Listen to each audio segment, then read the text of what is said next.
लीजिए और एक बार कल का ट्रेडिंग इंट्राडे दिखाइएगा। वो वीरू इंटरेस्टिंग, वो परफेक्ट एक्सपायरी डे था, वॉलेटिलिटी भरपूर थी। वो 17,500 को टेस्ट करते करते अचानक एक गिरावट, और वो ले गई थी जो इंपॉर्टेंट, जो बाजार सपोर्ट जोन कह रहा था 17,200 के, वो फ्लैश करेक्शन हमें उस जोन के नीचे ले गया था इंट्राडे में। ये फ्लैश करेक्शन की आपकी रीडिंग क्या है? ये ट्रेंड में कोई बदलाव तो नहीं आ गया? मार्केट्स को कैसे अप्रोच करना है आज पॉलिसी के दिन?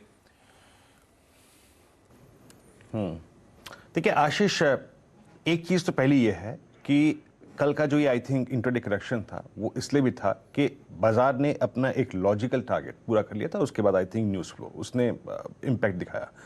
ऑप्शन राइटर्स ने फर्स्ट बिलीफ में अगर आप देखें ये तय कर रखा था कि वी विल गो टुवर्ड 17,500, और वो ट्रेजेक्ट्री आशीष मोर और लेस अगर आप देखें मिल गया बाजार को। उसके बाद न्यूज़ फ्लो आया, डैमेज हुआ, और बाजार उसके लिए अगर आप देखें शायद कुछ हद तक प्रिपेयर्ड भी था आशीष। मैं आपको बताऊं क्यों। नीचे के लेवल पर एफआईएस ने माल काफी इकट्ठा किया, री एंट्री खूब मारी उन्होंने। और कल की हमारी अप्रोच क्या थी? कल हमने सुबह सुबह एक लेवल तय किया था 476 और 533। ये एक आपको प्रॉफिट बुक करना चाहिए, फ्रेश लॉन्ग मत करिएगा। लेकिन आशीष ऐसा नहीं था कि बाजार कोलैप्स हो जाएगा, ऐसा नहीं था। ठीक है, डेटा ये कह रहा था कि 17,400 पे 17,300 पे बहुत स्ट्रॉन्ग पुट राइटर्स खड़े हैं, और इसीलिए मैंने वहां पर एक ट्रेड चेक करने के लिए कॉल भी लिया कि ठीक है, मतलब आपने 1,000-2,000 पॉइंट अगर आप देखें कमाए, 30 रुपए में एक टेस्ट ट्रेड लीजिए कि क्या हम इस ट्रेजेक्ट्री को एक्सेप्ट करने को तैयार हैं या नहीं। 476 533 के ऊपर जाने को तैयार है, लेकिन वो रिजेक्ट हो गई और हम नीचे आ गए। लेकिन आशीष बड़ा दमखम दिखाया है एफआईएस ने लोअर लेवल्स पे, और वो जो रिकवरी है उसको स्पॉन्सर किया है एफआईएस ने। कल के एफआईएस के कैश 1474 1474 करोड़ रुपए की बाइंग, अच्छा आंकड़ा है, दैट्स ह्यूज। यानी डिप को एफआईएस ने अगर आप देखें बाय किया। और चीज एक और देखें अगर आशीष आप, 701 करोड़ रुपए की 701 करोड़ रुपए की उनकी तरफ से स्टॉक फ्यूचर्स की बाइंग, दैट्स ह्यूज। और साथ ही साथ इसमें क्या हुआ, इस पर उन्होंने करीब 13,000 कॉन्ट्रैक्ट स्टॉक्स पे लॉन्ग करे, ये भी अच्छी बात है। यानी कैश में 1474, अगर मैं स्टॉक फ्यूचर्स मिला लूं तो लगभग 2200 करोड़ रुपए की नेट बाइंग का आंकड़ा। अब आप कहेंगे इंडेक्स में क्यों बेचा 829? कल एक्सपायरी डे था, ऑप्शंस उनके अगर आप देखें वीकली कॉन्ट्रैक्ट के कट गए। इंडेक्स को उन्होंने शॉर्ट करके थोड़ा सा हेज किया है। देखिए उन्होंने कल थोड़े से बहुत प्रॉफिट बुक करे, लेकिन 5380 कॉन्ट्रैक्ट शॉर्ट करके उन्होंने अपने आप को हेज किया। जब आप कैश में लॉन्ग, आप स्टॉक फ्यूचर्स में लॉन्ग, तो इंडेक्स को शॉर्ट करके उन्होंने अपने आप को हेज किया, दैट्स गुड, अच्छी बात है। अब देखिए आशीष, आज पॉलिसी है और पॉलिसी का आउटकम, लेकिन क्रूड ये एक सबसे बड़ा एडवांटेज है मेरे पास, सबसे बड़ा एडवांटेज है। लेकिन एक चीज और है, आई मीन वो जियोपॉलिटिकल टेंशंस, मिसाइल फायर्स, ये क्या होगा वो क्या होगा, उसको सिक्योर करने के लिए मेरे पास एक ही लेवल है, और वो है कल का लो और 17,200। इस पिवट पॉइंट ने और इस पुट राइटर के जोन ने पहले भी काम किया है, कल भी काम किया, क्लोजिंग बेसिस पे वॉलेट नहीं हुआ। तो मैं यही कहूंगा आशीष, अब मेरे पास टेक्निक, देखिए अब हम एवरेजेस से काफी दूर हैं। निफ्टी बैंक का कल का इंट्राडे लो रहा exactly 10 day exponential moving average.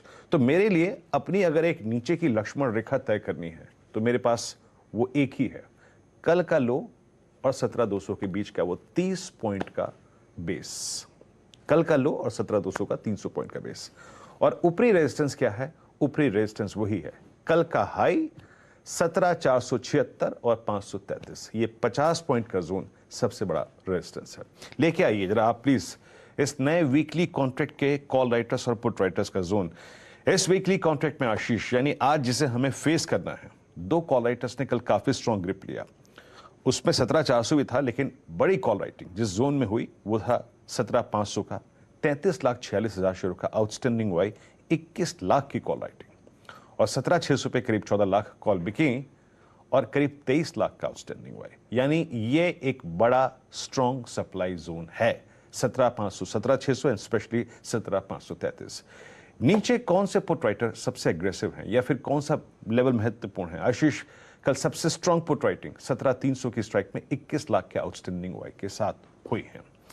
तो मैं निफ्टी पे आज यही कहूंगा कि प्री पॉलिसी ट्रेड मत कीजिए, प्री पॉलिसी ट्रेड मत कीजिए, और पोस्ट पॉलिसी ट्रेड कीजिए। और मैं मानता हूं आशीष की जैसी भी रहे पॉलिसी, आई थिंक बाजार के अगेंस्ट, स्पेशली क्रूड की हाइलाइट में, और आई थिंक ये जिस तरीके की इन्फ्लेशन की ट्रेजेक्टरी की आप बात कर रहे थे, मेरे ख्याल से बाजार सिंक नहीं होगा। सिंक उसी कंडीशन में होगा अगर जियोपॉलिटिकली अगर आप देखें कोई टेंशन आया, अदरवाइज नहीं होगा।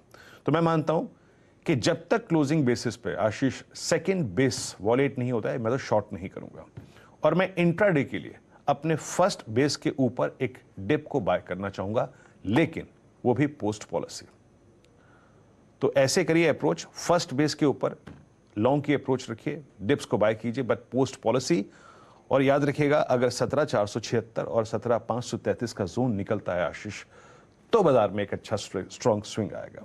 बट याद रखिएगा क्लोजिंग बेसिस पे भी और इंटरडे बेसिस पे ट्राई मत कीजिएगा फर्स्ट बेस से नीचे की ट्रेजेक्टरी को। और सेकंड बेस जो है ना आपका, उसको ये मान के चलिए कि ये इस पूरे फ्राइडे फैक्टर, जियोपॉलिटिकल टेंशंस और पॉलिसी के पोस्ट पॉलिसी के डिसअपॉइंट्स, जो निराशा है उसको सिक्योर करता है।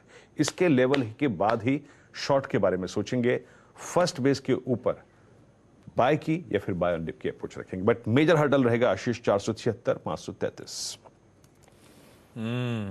तो ये हर्डल्स और सारे लेवल्स जो वीरू मेंशन कर रहे हैं बड़ी तरीके से आपकी स्क्रीन पर। अच्छा, एक्सपर्ट्स का एक बढ़िया पैनल बस रेडी है, दिखाइए स्क्रीन पे कुछ ही देर में। आज के इस फ्राइडे सेशन के कुछ बढ़िया टॉप कॉल्स आगे आएंगे, लेकिन